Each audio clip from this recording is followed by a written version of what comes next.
बाजार में अत्यधिक अस्थिरता के बीच रुपया शुरुआती कारोबार में अमेरिका डॉलर के मुकाबले 4 पैसे टूटकर 81.66 पर आ गया। इस दौरान कच्चे तेल की कीमतों में बढ़ोतरी के कारण रुपए पर दबाव देखा गया। अंतरबैंक विदेशी मुद्रा विनिमय बाजार में रुपया डॉलर के मुकाबले 81.52 पर मजबूती के साथ खुला, लेकिन शुरुआती कारोबार में गिरावट दर्ज करते हुए 81.66 पर आ गया। इस तरह रुपया पिछली बंद भाव के मुकाबले 4 पैसे टूटा। पंजाब के गुरदासपुर में बीएसएफ ने पोस्टर व रिकॉर्डिंग जारी की है।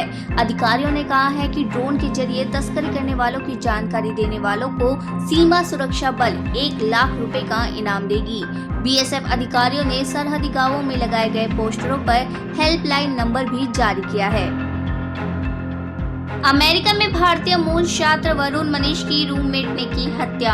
न्यूयॉर्क पुलिस ने कहा है कि अमेरिका के विश्वविद्यालय में 20 वर्षीय भारतीय अमेरिकी छात्र वरुण मनीष छेड़ा की उसके रूममेट ने हत्या कर दी, जिसे प्रारंभिक हत्या के रूप में गिरफ्तार किया गया है और पूरे मामले की जांच की जा रही है। सेन्या शासित म्यांमार की एक अदालत ने जुलाई में देश में सरकार विरोधी प्रदर्शनों का वीडियो बनाने के आरोप में गिरफ्तार जापानी पत्रकार को 10 साल की जेल की सजा सुनाई है। जापान के एक राजनयिक ने ये जानकारी दी है। जापानी दूतावास के मिशन के उप प्रमुख तेत्सुओ कितादा ने कहा है कि तोरू कुबोता को इलेक्ट्रॉनिक लेन देन कानून का उल्लंघन करने के जुर्म में 7 साल और उकसावे के अपराध में 3 साल की सजा सुनाई है। महाराष्ट्र के नागपुर में बहुजन समाज ने एक विशाल रैली आयोजित की है। वे आरएसएस मुख्यालय को घेरना चाहते थे। पुलिस ने धारा 144 लागू कर दी। कई प्रदर्शनकारियों को हिरासत में ले लिया गया। इसमें आरएसएस ने कहा है कि बहुजन समाज के प्रदर्शनकारियों को लगता है कि आरएसएस और बीजेपी बाबा साहेब आम्बेडकर द्वारा बनाए गए हमारे संविधान को खतरे में डाल रहे हैं। अंबानी परिवार को धमकी देने वाले आरोपी को पुलिस ने गिरफ्तार कर लिया है। बिहार पुलिस की मदद से मुंबई पुलिस ने एक शख्स को गिरफ्तार किया। बीते दिन धमकी दी गई थी। धमकी एच.एन. फाउंडेशन के कॉल सेंटर में कॉल करके दी गई थी। कुछ दिनों पहले भी अंबानी परिवार को इस तरह की धमकी दी गई। उस मामले में मुंबई पुलिस ने दहिसर से एक मानसिक रूप से व्यक्ति को गिरफ्तार किया था। दिल्ली की आबकारी नीति घोटाले मामले में आरोपी विजय नायर को कोर्ट ने 14 दिन की न्यायिक हिरासत में भेज दिया है। राउंड एवेन्यू कोर्ट के स्पेशल जज M.K. नागपाल की कोर्ट ने विजय नायर को 20 अक्टूबर तक के लिए न्यायिक हिरासत में भेजा है। थाईलैंड में भीड़ पर अंधाधुंध फायरिंग, 32 लोगों की मौत। थाईलैंड में भीड़ पर अंधाधुंध फायरिंग की गई है, जिसमें 32 लोगों की मौके पर ही मौत हो गई। ये फायरिंग देश के पूर्वोत्तर प्रांत में चाइल्ड केयर सेंटर में की गई। ये जानकारी समाचार एजेंसी AFP ने दी। घटना से कोहराम मच गया और इलाके में अफरा तफरी जैसा माहौल हो गया।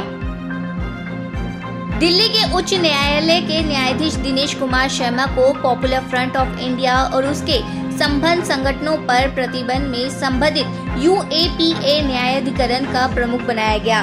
कानून मंत्रालय के न्याय विभाग द्वारा जारी एक कार्यालय ज्ञापन के अनुसार न्यायमूर्ति शर्मा का गैर कानूनी गतिविधियां न्यायाधिकरण के प्रमुख के रूप में कार्यकाल मूल सेवा के तहत आएगा। न्यायमूर्ति शर्मा को दिल्ली उच्च न्यायालय के मुख्य न्यायाधीश SC शर्मा ने नामित किया है। विदेश मंत्री डॉक्टर S जयशंकर ने न्यूजीलैंड की विदेश मंत्री महूता से मुलाकात की।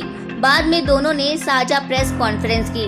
जयशंकर ने कहा कि मैंने मंत्री से उन छात्रों के लिए विचार के लिए कहा है जिन्हें कोविड के दौरान वापस जाना पड़ा।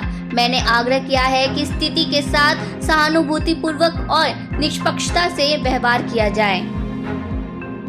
पंजाब में स्टेट विजिलेंस ने 2016 के भ्रष्टाचार के एक मामले में AIG आशीष कपूर को भ्रष्टाचार निवारण अधिनियम के तहत गिरफ्तार किया है।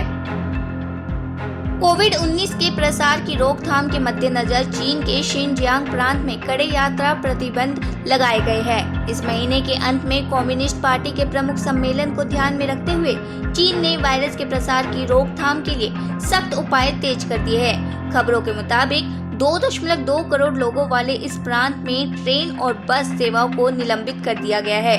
इसके मुताबिक विमान में यात्री क्षमता को घटाकर 75% तक सीमित किया गया है। गुजरात के अहमदाबाद के पास वंदे भारत ट्रेन दुर्घटनाग्रस्त हो गई है। गनीमत है कि हादसे में किसी जनहानि की खबर नहीं है। ट्रेन का उद्घाटन 30 सितंबर को प्रधानमंत्री नरेंद्र मोदी ने किया था। ट्रेन की दुर्घटना होने का कारण राज्य में आवारा मवेशी है। कांग्रेस की कर्नाटक इकाई के अध्यक्ष डी.के. शिव कुमार ने कहा है कि प्रवर्तन निदेशालय ने नेशनल हेराल्ड से जुड़े कथित धन शोधन मामले में 7 अक्टूबर को दिल्ली में एजेंसी के सामने पेशी से छूट की उनकी अर्जी को ठुकरा दिया है। ईडी ने शिव कुमार को एक ताजा संदेश में शुक्रवार को एजेंसी के समक्ष पेश होने को कहा है। जर्मनी की विमान कंपनी यूरोविंग्स को उसके पायलट के हड़ताल पर चले जाने के कारण सैकड़ों उड़ानें रद्द करनी पड़ी। लुफ्थांसा की सहायक कंपनी यूरोविंग्स ने कहा है कि उसकी 500 दैनिक उड़ानों में से लगभग आधी का परिचालन रुक जाएगा, जिससे हजारों यात्री प्रभावित हो गए। कंपनी के मुताबिक पायलट की हड़ताल से न सिर्फ जर्मन हवाई अड्डों पर बल्कि स्टॉकहोम, प्राग और मलोर्का जैसे अन्य क्षेत्रों के हवाई अड्डों पर भी विमान परिचालन बुरी तरह प्रभावित हुआ है।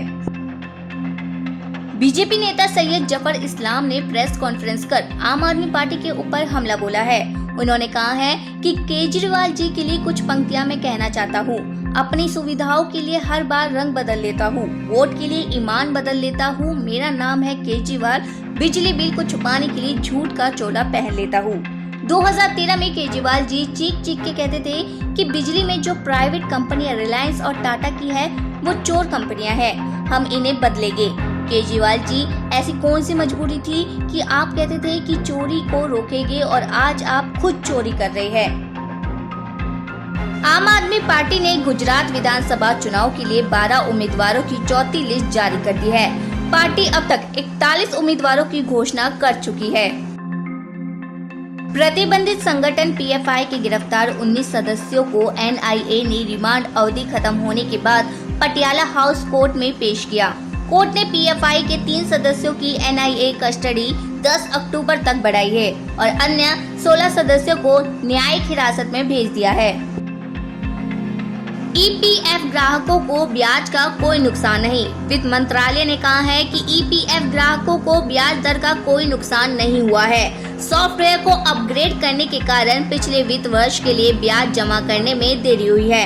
मंत्रालय ने कहा है कि निपटान चाहने वाले सभी निवर्तमान अंशधारकों और अपनी जमा राशि निकालने वालों को ब्याज सहित भुगतान किया जा रहा है। सीबीआई की विशेष अदालत ने पश्चिम बंगाल स्कूली सेवा आयोग भर्ती घोटाले से जुड़े मामले में गिरफ्तार पश्चिम बंगाल के पूर्व मंत्री पार्थ चटर्जी को न्यायिक हिरासत बुधवार को 19 अक्टूबर तक के लिए बढ़ा दी। इस मामले की जांच सीबीआई कलकत्ता उच्च न्यायालय के आदेश पर कर रही है।